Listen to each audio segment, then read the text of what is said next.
নমস্কার, আপনার সঙ্গে আমি মীনাক্ষী। মমতা বন্দ্যোপাধ্যায়কে দেখে মনে হচ্ছে বাংলায় বিধানসভা নির্বাচন আসছে।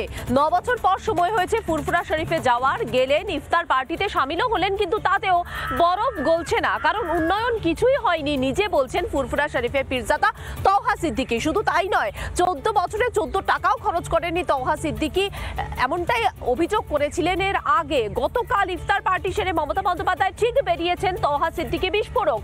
বলছেন মমতা বন্দ্যোপাধ্যায় বেইমানি করবেন যদি তিনি বলে থাকেন 100% কাজ হয়ে গেছে। কি শুনছি? আবার রিপাবলিককে দেওয়া এক্সক্লুসিভ সাক্ষাৎকারে তওহা সিদ্দিকী জানালেন যে মমতা বন্দ্যোপাধ্যায় পুরোটাই অন্ধকারে রয়েছেন, তিনি জানেনই না কি হয়েছে।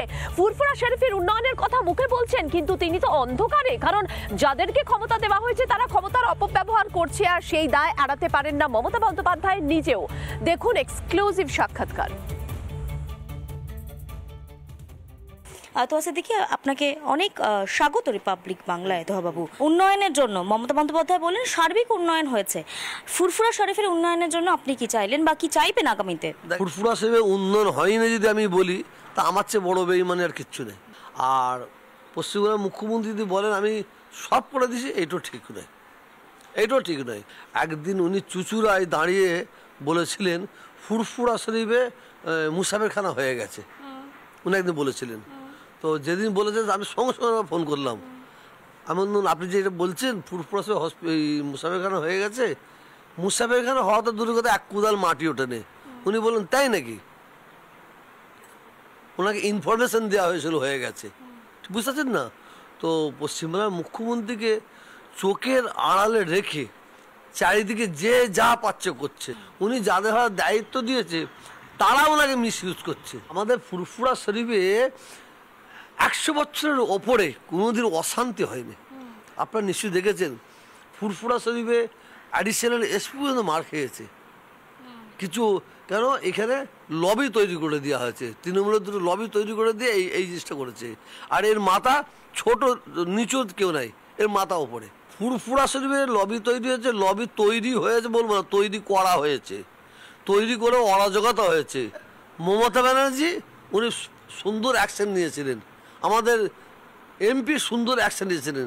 ওখানে কিন্তু এমএলএর কোনো ভূমিকা ছিল না, এমএলএ উনি ঘরে বসে বসে এসে হাওয়া খাচ্ছিল। হুমায়ুন কবির পরপর যে বক্তব্যগুলো রেখেছেন সেগুলোতে আপনারা ক্ষুব্ধ, একজন পীরজাদা হিসেবে ক্ষুব্ধ, যেভাবে অন্য একটি সম্প্রদায়কে, হিন্দু সম্প্রদায় হোক, তাকে বারবার আক্রমণ করা, বেফাস কথাবার্তা বলা, আপনার দলের বা আপনার এরকম জায়গায় গিয়ে? তো হুমায়ুন কবির যে কথাটা বলেছে, আগে হুমায়ুন কবিরকে জানতে হবে উনি তৃণমূল না উনি মানুষ। শুভেন্দু অধিকারী যে কথাটা বলেছে যে মুসলিম বিধায়কদের ছুঁড়ে ছুঁড়ে ফেলবে, হ্যাঁ চাংদুলা তুলে ফেলবে, এটা কোনো মানুষের দ্বারাই হয়?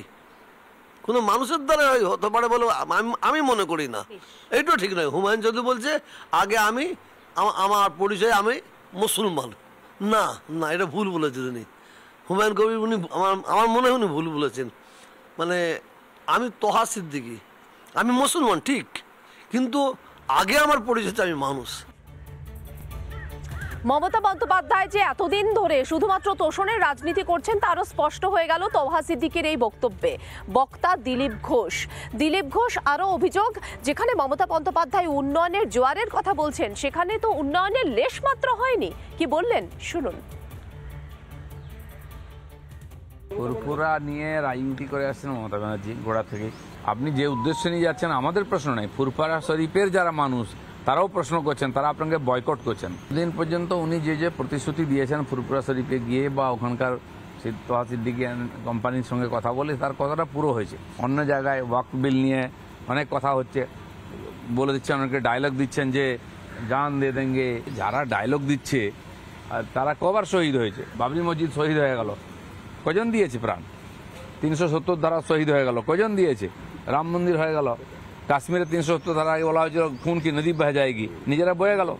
তো এই যে ডায়লগ দিচ্ছেন, আর এই ডায়লগে গরিব মুসলমানদেরকে কিছু মুসলিম নেতা দালাল, কিছু ধর্মগুরু খেপিয়ে তাদেরকে মার খাওয়াচ্ছেন, তাদের বাড়িঘর ভাঙছে, বুলডোজার চলছে, ওনারা মস্তি করছেন। তো এইসব নাটক চলবে ইলেকশন হলে। মমতা ব্যানার্জিও এখন প্রতিশ্রুতির বন্যা বয়ে দেবেন চারদিকে ইলেকশন জেতার জন্য।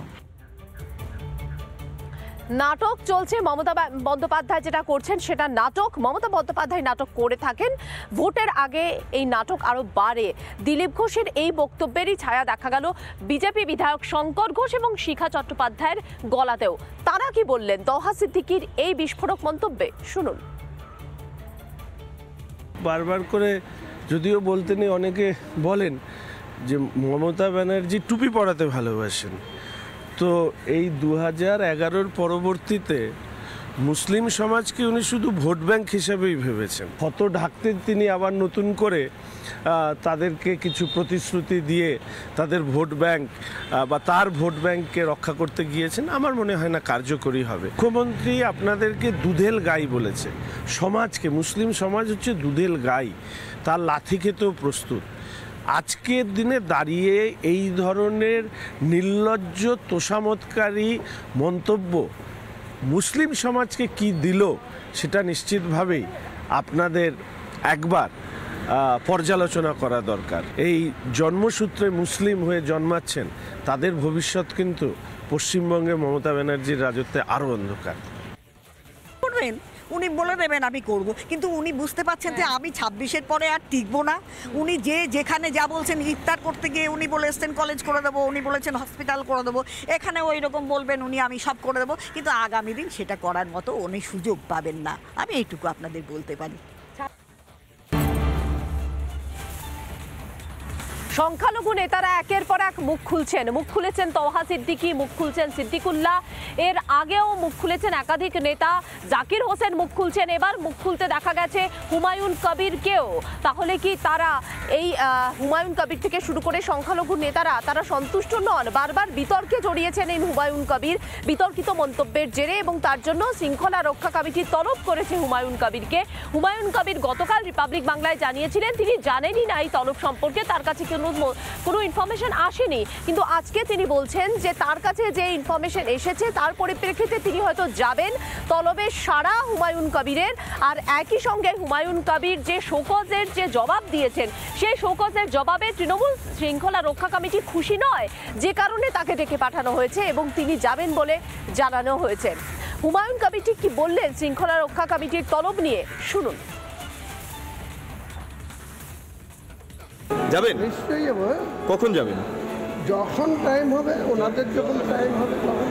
আপনাকে ডেকেছে মানে এই ক্ষেত্রে আপনার কোনো ছুট নেই তো? কি থাকবে, লিডারশিপ ডেকেছে, আমি একজন বিধায়ক কর্মী, আমি তো চলে যাবো, আবার কি বলা।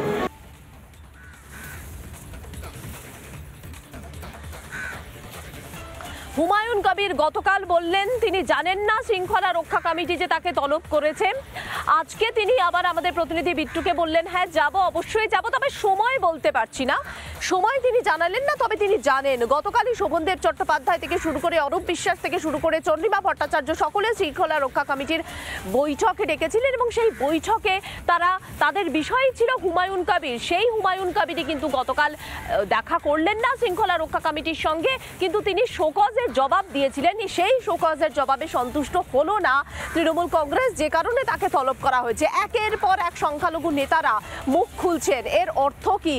এর অর্থ কি তাহলে আগামী বিধানসভা নির্বাচনে জবাব দেবে? সেদিকে নজর থাকবে সকলের। নানা ধরনের কন্টেন্ট দেখার জন্য লাইক করুন, শেয়ার করুন আমাদের ফেসবুক পেজ, সাবস্ক্রাইব করুন আমাদের ইউটিউব চ্যানেল। পাশাপাশি অন্যান্য ব্রেকিং নিউজের জন্য অবশ্যই চোখ রাখুন রিপাবলিক বাংলায়।